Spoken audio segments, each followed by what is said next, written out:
Hello friends, नमस्कार। बहुत बहुत स्वागत करेंगे आपके अपने YouTube channel GDS GK classes में। दोस्तों, जीडीएस जीके क्लासेस के माध्यम से आपको एसएससी के सभी एग्जामों की तैयारी कराई जाती है। तो आप हमारे चैनल पर विजिट करना चाहते हैं तो यूट्यूब पे जाके जीडीएस जीके क्लासेस को सर्च करें और चैनल को सब्सक्राइब करें।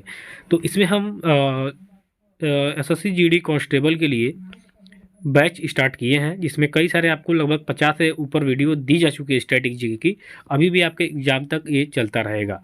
तो डेली आपको 11 बजे सुबह में ये वीडियो दी जाती है स्टैटिक जीके की। ठीक है, तो चलिए साथ में जुड़े रहिएगा। वीडियो अच्छी लगी तो लाइक कमेंट शेयर करिएगा और चैनल को सब्सक्राइब करिएगा। तो पहला क्वेश्चन है कि अर्थव्यवस्था से क्या तात्पर्य है। तो दोस्तों, अर्थव्यवस्था से तात्पर्य है देश की समस्त आर्थिक गतिविधियों का समन्वय। ठीक है, देश की समस्त आर्थिक गतिविधियों का समन्वय आपके अर्थव्यवस्था से तात्पर्य होता है। तो सही उत्तर इसका विकल्प ये होगा। नेक्स्ट क्वेश्चन की तरफ चलेंगे। आधुनिक अर्थशास्त्र का जनक किसे कहा जाता है। तो दोस्तों, आधुनिक अर्थशास्त्र का जनक कहा जाता है एडम स्मिथ को। ठीक है, एडम स्मिथ इसका सही उत्तर हो जाएगा कि आधुनिक अर्थशास्त्र का जो जनक है वो एडम स्मिथ को कहा जाता है। तो सही उत्तर इसका विकल्प बी हो जाएगा। नेक्स्ट क्वेश्चन देखेंगे। नेक्स्ट क्वेश्चन है कि भारत में सर्वप्रथम राष्ट्रीय आय का आकलन किसने किया था। तो दोस्तों, भारत में सबसे पहले राष्ट्रीय आय का आकलन किया था दादा भाई नौरोजी ने। ठीक है, सही उत्तर या विकल्प सी हो जाएगा कि भारत में सर्वप्रथम राष्ट्रीय आय का आकलन किया था आपके दादा भाई नौरोजी ने। नेक्स्ट क्वेश्चन देखेंगे कि क्षेत्रफल की दृष्टि से विश्व में भारत का स्थान क्या है। तो दोस्तों, क्षेत्रफल की दृष्टि से बात करेंगे तो जो भारत का स्थान है आपका 7वां है। ठीक है, 7वां स्थान आपके भारत का है विश्व में पूरा क्षेत्रफल की दृष्टि से। और जनसंख्या की दृष्टि से बात करेंगे तो दूसरा है। ठीक है, लेकिन पहले पे आपका चीन आ जाता है। ठीक है, जनसंख्या के मामले में। वही बात करेंगे कि अगर जो क्षेत्रफल की दृष्टि से पहला स्थान पे कौन देश आता है तो आपका रूस आ जाता है। ठीक है, रूस क्षेत्रफल की दृष्टि से सबसे बड़ा देश है। अब भारत की बात करेंगे तो ये 7वां स्थान है इसका विश्व में। ठीक है, इससे पहले 6 देश हैं, उसके बाद 7वां देश है आपका भारत क्षेत्रफल की दृष्टि से। और पहले स्थान पे आप जानते ही हैं कौन है, तो रूस है। ठीक है, और वही अगर जो जनसंख्या की बात करेंगे तो एशिया महाद्वीप के 2 देश सबसे आगे हैं। 2 देशों में कौन कौन से हैं दोस्तों?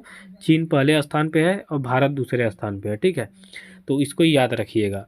चलिए नेक्स्ट क्वेश्चन की तरफ चलेंगे। नेक्स्ट क्वेश्चन है आपका 5वें नंबर का, निम्नलिखित में से कौन सा राज्य पूर्वोत्तर के 7 बहनों का सदस्य है। तो दोस्तों, पूर्वोत्तर के 7 बहनों का सदस्य है त्रिपुरा इसमें से। ठीक है, ये जो त्रिपुरा है ये 7 राज्यों में से एक राज्य है। ठीक है, तो पूर्वोत्तर के 7 बहनों का सदस्य है आपका त्रिपुरा राज्य। ठीक है, सही उत्तर यहाँ विकल्प आपका ये हो जाएगा।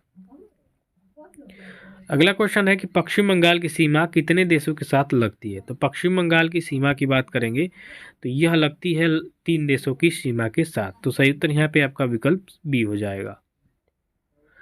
अगला क्वेश्चन देखिए, खैबर दर्रा कहाँ पर स्थित है। तो दोस्तों, खैबर दर्रा की बात करेंगे तो यह आपके पाकिस्तान में स्थित है। सही उत्तर यहाँ पे आपका विकल्प सी हो जाएगा कि खैबर दर्रा आपके पाकिस्तान देश में स्थित है। ठीक है, ये इंपॉर्टेंट क्वेश्चन है क्योंकि ये खैबर दर्रा कई बार पूछा हुआ आपके है एग्जाम में।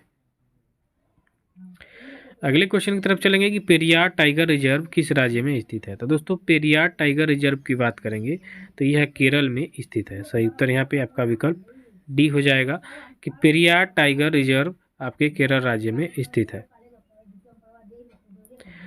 अगला क्वेश्चन है कंचनजंगा राष्ट्रीय उद्यान किस राज्य में स्थित है। तो दोस्तों, कंचनजंगा राष्ट्रीय उद्यान की बात करेंगे तो यह आपके सिक्किम राज्य में स्थित है। ठीक है, कंचनजंगा सही उत्तर यहाँ पे आपका विकल्प ये हो जाएगा कि कंचनजंगा राष्ट्रीय उद्यान आपके सिक्किम राज्य में स्थित है। अगला क्वेश्चन है भारत में जंगली गधे।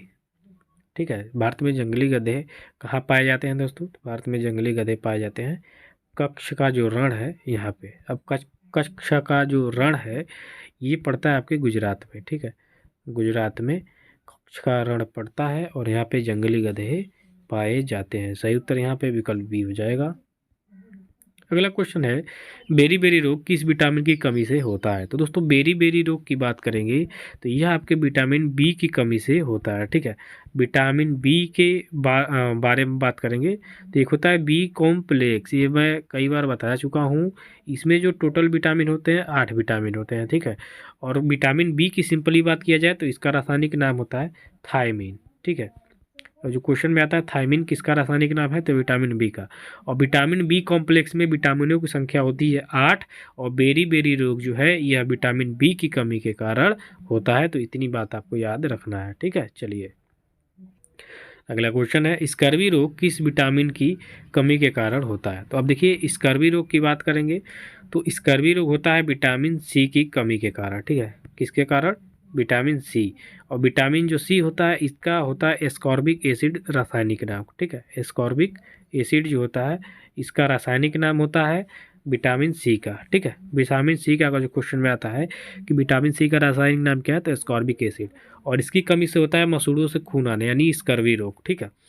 और इसकी कमी को हम पूर्ति कर सकते हैं किससे, तो खट्टे जैसे कि आंवला, इमली, ठीक है। आंवला इसके प्रमुख स्रोत हैं, आंवला है, इमली है, संतरा है, नींबू है, इसके प्रमुख स्रोत हैं विटामिन सी के। अगला क्वेश्चन है, प्राचीनतम वेद कौन सा है। तो दोस्तों प्राचीनतम वेद की बात करेंगे तो सबसे प्राचीन वेद है आपका ऋग्वेद, ठीक है। वेदों की संख्या होती है आपकी 4, कौन कौन से, तो ऋग्वेद, सामवेद, यजुर्वेद और अथर्ववेद।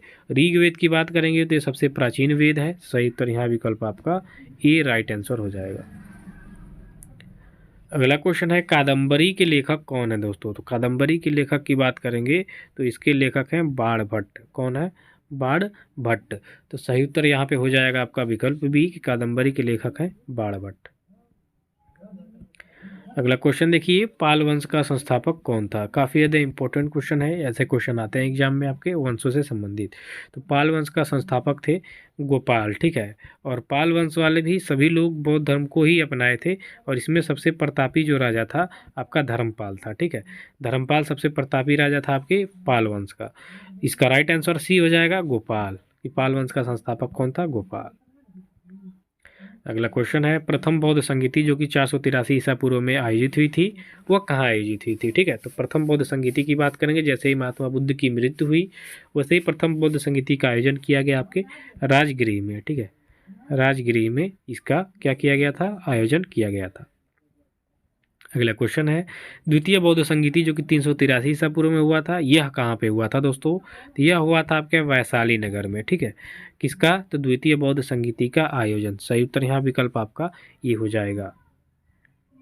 अगला क्वेश्चन है, तृतीय बौद्ध संगीति जो कि 251 ईसा पूर्व में आयोजित हुई थी कहाँ पर हुई थी, तो दोस्तों यह हुई थी आपके पाटलिपुत्र में। सही उत्तर यहाँ पे आपका विकल्प बी हो जाएगा कि तृतीय बौद्ध संगीति जो कि 251 ईसा पूर्व में आयोजित हुई थी पाटलिपुत्र में आयोजित हुई थी। अगला क्वेश्चन है, चतुर्थ बौद्ध संगीति जो कि पहली शताब्दी में आयोजित की गई थी यह कहाँ पे हुई थी, तो यह हुई थी आपके कश्मीर में, ठीक है। कश्मीर में। सही उत्तर यहाँ पे आपका विकल्प सी हो जाएगा, राइट आंसर, ठीक है। चलिए अगला क्वेश्चन है, जमशेदपुर शहर किस नदी के किनारे पर स्थित है। तो जमशेदपुर शहर की बात करेंगे तो यह आपकी स्वर्णरेखा नदी पर स्थित है, ठीक है। कहाँ पे, स्वर्णरेखा नदी। सही उत्तर यहाँ पे हो जाएगा आपका विकल्प डी कि जमशेदपुर जो शहर है ये आपके स्वर्णरेखा नदी पर स्थित है, ठीक है। सही उत्तर यहाँ विकल्प आपका डी हो जाएगा। तो चलिए आज के लिए बस इतना ही, मिलते हैं नेक्स्ट वीडियो में, तब तक के लिए धन्यवाद, thank you so much. Reasoning की क्लास करने के लिए कह रहे हैं आप लोग, तो उसका भी देखते हैं जल्द से जल्द सोल्यूशन निकाला जाएगा। तब तक के लिए धन्यवाद, थैंक यू सो मच।